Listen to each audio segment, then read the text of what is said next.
اللهم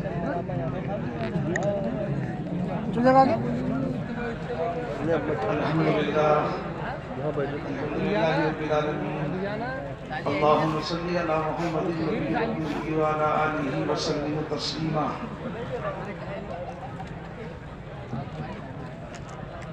بھائیوں، دوستوں، بزرگوں، عزیز ساتھیوں، اللہ کے راستے میں نکلنا اللہ تعالیٰ کے فضل سے اور اللہ پاک کی توفیق سے ہے، محض اللہ پاک کے ارادے سے ہے۔ اس لیے کہ کام وہ ہوتے ہیں دنیا کے اندر جن کاموں کے ساتھ اللہ پاک کا ارادہ شامل ہوتا ہے۔ اگر اللہ پاک کا ارادہ اس میں شامل نہ ہو تو کوئی بھی کام نہیں ہوگا۔ ساری دنیا کے انسان مل کر سب کسی ایک کام کے لیے ارادہ کریں اور اکیلے اللہ پاک کا ارادہ اس کام کے لیے نہ ہو تو ساری دنیا کے انسانوں کے ارادہ کرنے سے بھی وہ کام نہیں ہوگا، کیونکہ اکیلے اللہ پاک کا ارادہ نہیں ہے۔ اور کسی کام کے لیے اللہ پاک ارادہ فرما لیں اور پھر دنیا کے تمام انسان اس کے لیے ارادہ نہ کریں تو ساری دنیا کے انسانوں کا ارادہ نہ ہو لیکن اللہ پاک کا ارادہ اس کام کے لیے ہو گیا تو وہ کام ہوگا، اس لیے کہ کام صرف اور صرف اللہ کے ارادے سے ہوگا۔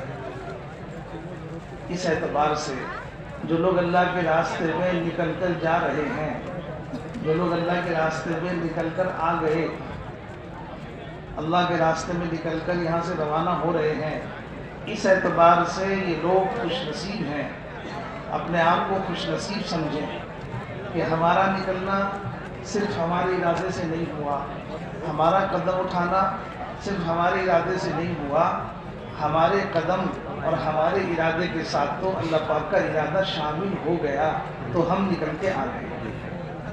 اگر اللہ پاک کا ارادہ شامل نہ ہوتا، اگر اللہ تعالیٰ نہ چاہتا تو نام بھی لکھا ہوا رہ جاتا، پیسے بھی جمع رہ جاتے، بستر بھی آیا ہوا رہ جاتا، میں ایک قدم بھی نہیں نکال سکتا تھا۔ اس اعتبار سے یہ نکلنے والا مجمع جو اللہ کے راستے میں جا رہا ہے اپنے آپ کو اس اعتبار سے خوش نصیب سمجھے اور اس نعمت کی، اللہ تعالیٰ کی اس فضل کی جو اللہ تعالیٰ کا ہو گیا ہے، اس نعمت کی شکر گزاری کرے۔ شکر گزاری کیسے ہوگی؟ زبان کے دو بول شکر نہیں ہیں، شکر کے لیے کافی نہیں ہے۔ رسول اللہ صلی اللہ علیہ وسلم نے اتنی لمبی نماز پڑھی کہ آپ کے پیروں پہ ورم آ گیا، رات بھر آپ نے اتنی لمبی نماز پڑھی اور ایسی مشقت عبادت میں عائشہ صدیقہ رضی اللہ تعالی عنہ نے عرض کیا کہ یا رسول اللہ، آج دن میں جبرائیل علیہ السلام آپ کے لیے یہ خوشخبری لے کر آئے اور پھر آپ نے رات میں اتنی مشقت کہ پیروں پہ ورم آ گیا۔ حضور اکرم صلی اللہ علیہ وسلم نے ارشاد فرمایا، اے عائشہ، کیا میں اللہ کا شکر گزار بندہ نہ بنوں؟ کیا میں اللہ کا شکر گزار بندہ نہ بنوں؟ تو شکر ادا کیا، ایسی لمبی نماز پڑھ کر، ایسی عبادت کر کے جس عبادت میں اپنے آپ کو تھکا دیا، جس عبادت ایسی لمبی نماز کہ پیروں پہ ورم آ گیا، اس کے لیے فرمایا کیا میں اللہ کا شکر گزار بندہ نہ بنوں؟ تو شکر ادا کرو محنت سے، شکر ادا کرو اپنے کام کی کارگزاری سے، ایسی محنت کرو کہ اللہ کا یہ فضل جس نے ہمیں اپنے راستے کے لیے قبول فرما دیا، اس کا شکر کیسے ادا کریں کہ اللہ کے راستے میں نکل کر جہاں جا رہے ہو وہاں ایسی محنت کرو کہ اس محنت میں اللہ تعالیٰ کو ہمارے اوپر رحم آ جائے اور اللہ کو ہماری اس محنت پر پیار آ جائے اور اللہ تعالیٰ ہماری اس محنت کو اور اس کوشش کو اللہ تعالیٰ شکر کے طور پر قبول فرمائے۔ اللہ کے اس فضل کا شکر ہو جائے، شکر کے طور پر قبول فرمائے۔ بھائیو، دوستو، بزرگوں، چلہ چلے کے لیے نہیں ہے، 4 مہینے کے لیے نہیں ہے۔ میں چلے کے لیے نہیں جا رہا، 4 مہینے کے لیے نہیں لگا رہا،